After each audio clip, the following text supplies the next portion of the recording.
con los paquetes que le ofrece Telcel, nuestro patrocinador, también en proyectopuente.com.mx y la aplicación de Google Play de Larsa Comunicaciones. Para finalizar, Luis Cerrato Castel, la propuesta que desde octubre empujas y que yo creo que tiene que, vamos a decirlo, cristalizarse para que no vuelva a ocurrir, parafraseando a la gobernadora, que me extraña a mí, que la gobernadora sí se indignó, reprobó todo acto, se comprometió que no hay excesos policíacos y en la Secretaría de Seguridad vino aquí ayer Víctor Félix y dijo que todo había sido limpio, Luis, es decir, increíblemente.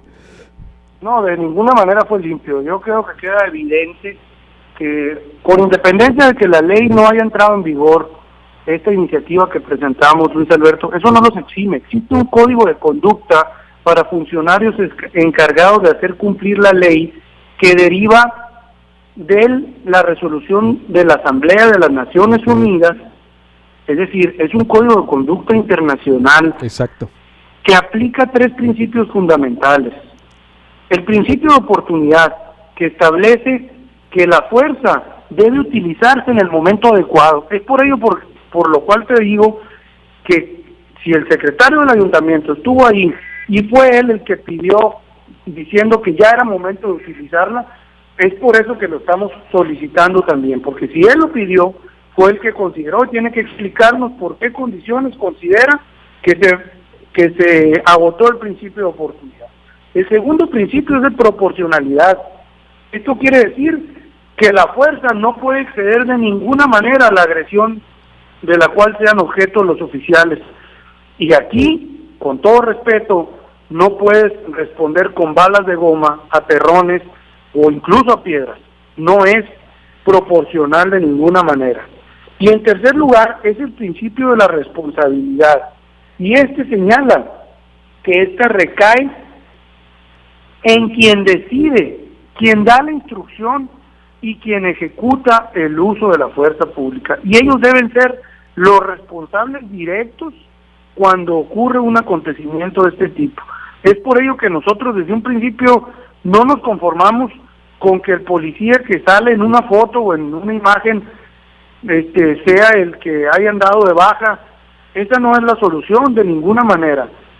Y no vamos a especular en quién es el responsable, por eso queremos ser muy serios y por eso no le hemos puesto un nombre concreto de fulano o mengano. Queremos la explicación para que nos digan públicamente quién fue el responsable. En esta iniciativa que presentamos, Luis Alberto, viene la obligación de hacer actas de protocolo, actas que son públicas y que se darán a conocer después de un acontecimiento de este tipo a la opinión pública. A ti como medio, al ciudadano en general, podrá saber quién, en qué momento decidió, ordenó y luego ejecutó el uso de la fuerza ante cualquier acontecimiento. Me parece excelente porque siempre sería hasta una innovación nacional, Luis Cerrato, porque siempre en los operativos aquí en Sonora o en otras partes del país, los jefes policíacos se lavan las manos y no hay nada que registre una actuación como de los operativos de desalojos, carreteros, de otros puntos, y esta vendría a innovar en eso, Luis Cerrato. ¿Por qué no se ha aprobado? Si desde octubre la propusiste y es algo que vendría a obligar a la autoridad a profesionalizar los cuerpos policíacos, que no ha hecho, y que esta mancha, es decir, van a tener que trabajar al triple, Luis Cerrato, para quitarse esta mancha de excesos policíacos que se han venido repitiendo en Sonora. Sin duda alguna que nos sorprende que esté todavía ahí en comisiones, pero ahora en este contexto estamos empujando de una forma muy fuerte y esperamos contar con el apoyo del resto de los diputados, tanto de la comisión como del Congreso, porque es más vigente que nunca. Hay solo 3 estados de la República que tienen esta ley: la Ciudad de México, el Estado de México y, si mal no recuerdo, el tercero es Oaxaca, pero son los únicos 3 que tienen esta ley. Sonora sería el 4º estado que tuviera protocolos establecidos a nivel de ley, con sanciones correspondientes, con indemnizaciones previstas para el inadecuado uso de la fuerza y también con la falta de uso de la fuerza, es decir, con la falta de atención a un llamado que le hace un ciudadano a un policía, porque no solamente es lo que ocurrió este fin de semana, también es cuando no asisten, cuando no van, y yo creo que quien nos está escuchando podrá estar de acuerdo que son muchas las ocasiones en las que los ciudadanos piden el auxilio de la fuerza pública y no acuden al llamado. Sin duda, y también la indemnización, Luis, que propone la iniciativa, la indemnización por excesos policíacos a ciudadanos. Así es, de manera proporcional, buscar la indemnización económica para cuando un ciudadano es víctima de un abuso policial. Por supuesto, este tipo de leyes son buenas para ambos lados. Yo no voy a satanizar tampoco a los policías ni a las fuerzas de seguridad, de ninguna manera. Ellos al final actúan a las instrucciones que les van dando. Pero a ellos también les conviene tener un protocolo y saber qué pueden y qué no pueden hacer, y tenerlo claramente en la ley. Totalmente. Para no verse obligados a cumplir instrucciones que van más allá de la ley y que los ponen a ellos en una situación de riesgo. Es decir, también es importante cubrir la parte del policía, no solamente la parte del ciudadano. Muy bien, pues te agradezco mucho, Luis, y estaremos muy al pendiente porque sí es necesaria esta protocolización, es decir, pública, de lo que ocurre en operativos, en desalojos, y para que haya responsables y quede plasmado y se dé a conocer públicamente y se indemnice también a ciudadanos. Luis Cerrato, estaremos muy al pendiente y ojalá la puedan sacar pronto para obligar a las autoridades de todos los niveles que no vuelva a ocurrir lo que sucedió el pasado viernes. Pues te agradezco yo a ti, Luis Alberto, tu atención, y ojalá nos puedan empujar ustedes nos puedan ayudar empujando este tema así, de esa forma en la que tú lo estás haciendo. Yo sé que desde que te lo planteamos te convenciste del tema y pediste que nos ayuden, porque es una necesidad que tiene el Estado de Sonora. No, plenamente, que quede plasmado en ley y que esto, pues de eso se trata, pues el papel de la oposición haciendo eso, de ir más allá de la crítica, sino la proponer y abrir el debate, las ideas para la profesionalización de cualquier tema. Luis Cerrato, te agradezco, estamos en contacto, muy atentos. Saludos, hasta luego. Buenos días, sí, digo, la verdad, para mí se me hace desde que se presentó exactamente me llamó mucho la atención porque indemniza al ciudadano y vendría a forzar. Y mientras haya, bienvenida sí ese debate de las ideas, como lo están haciendo, como lo está haciendo Luis Cerrato, de decir, a ver, por dónde podemos, cómo le podemos hacer para que no vuelva a ocurrir lo que sucedió, pues abriendo el debate así, y eso va a tener de alguna manera una mayor vamos a decirlo, trascendencia, y va a poner en el ojo público lo que ocurra en privado. Yo creo que es muy sano, Dice David Galván, el presidente estatal del PAN, fuerza por diálogo, se empieza a distinguir este gobierno por usar la fuerza pública antes que el diálogo.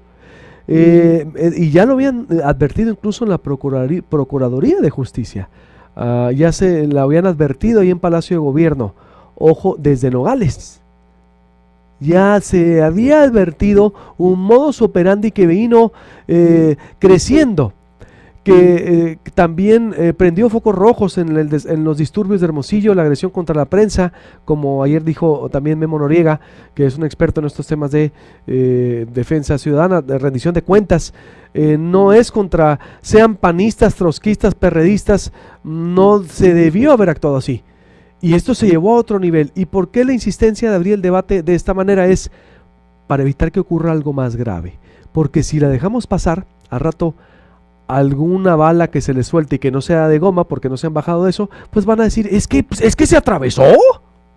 No, es que lo que pasa es que desde la Secretaría de Seguridad van a querer eso. Es decir, y como se ha mostrado una mano dura desde la Secretaría de Seguridad en este y otros temas, pues hay que sepan que no los vamos a estar vigilando, que es 2017 y no 1977.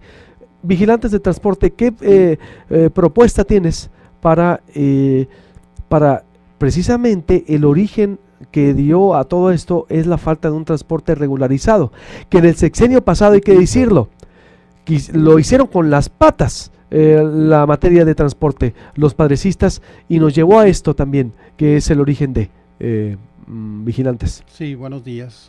Gracias por el espacio. Para cualquier grupo político es muy redituable el hacer ruido con el transporte, ¿no? Se dio en el sexenio pasado, donde los 6 años tuvimos un pleito casado entre concesionarios y autoridades.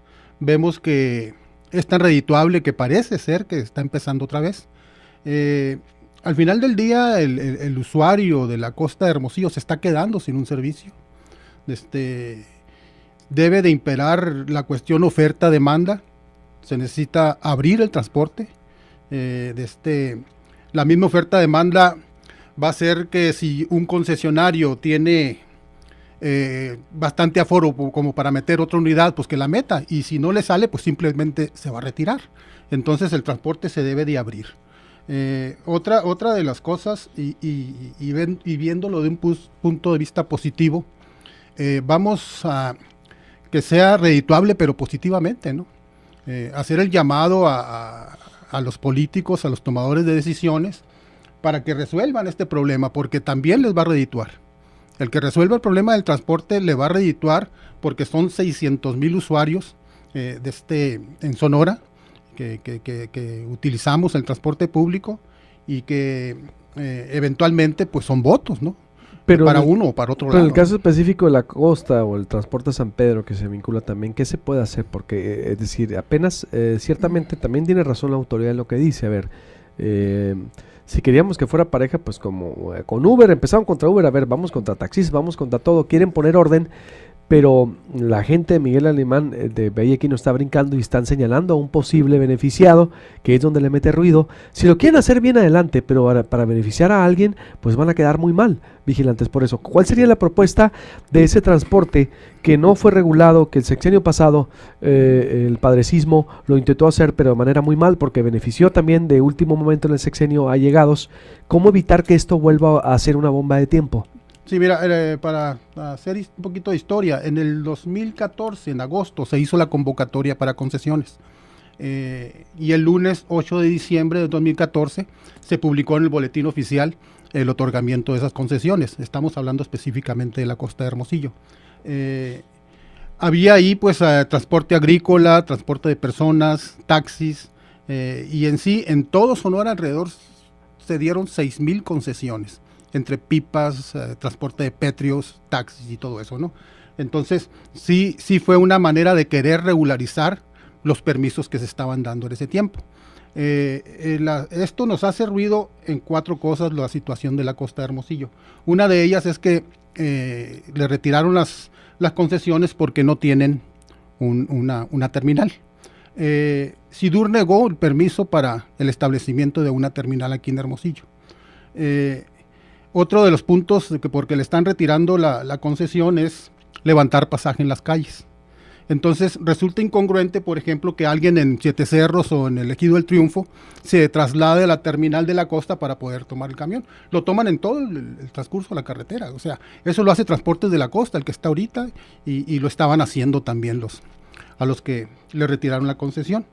Ahora bien, ¿por qué es redituable esto con los grupos políticos? Porque sí tiene los concesionarios medios para poder revertir esta situación. Es casi meramente imposible que se revoquen concesiones. Nosotros hemos tratado desde 2011 revocar concesiones y no hemos podido a la fecha. Y en cambio transitó libremente esto. Puede ser que por descuido o puede ser dejarlo correr para tener un enfrentamiento con el gobierno. Puedes ver esas dos lecturas, ¿no? Y ahora, si la ley es para todos, entonces esperemos que, por ejemplo, en el suburbano de Obregón hay problemas de no cumplimiento con algunas reglas de calidad que puso el Consejo Consultivo de Transporte. No les está cumpliendo, sin embargo no hay procedimientos de revocación para ellos. Guaymas tenemos un problema con las tarifas, tampoco hay revocación para ellos. Entonces, si la ley va a ser pareja, pues que sea para todos, inclusive. Totalmente. Entonces ahí viene el verano, viene la cuestión del aire acondicionado, vemos que no se cumple y vemos que la autoridad no empieza procedimientos de revocación. Entonces voy a hacer un corte y sigo con Vigilantes del Transporte. Exclusivos. Suscríbete desde $0 en HD al 4040-0202 o al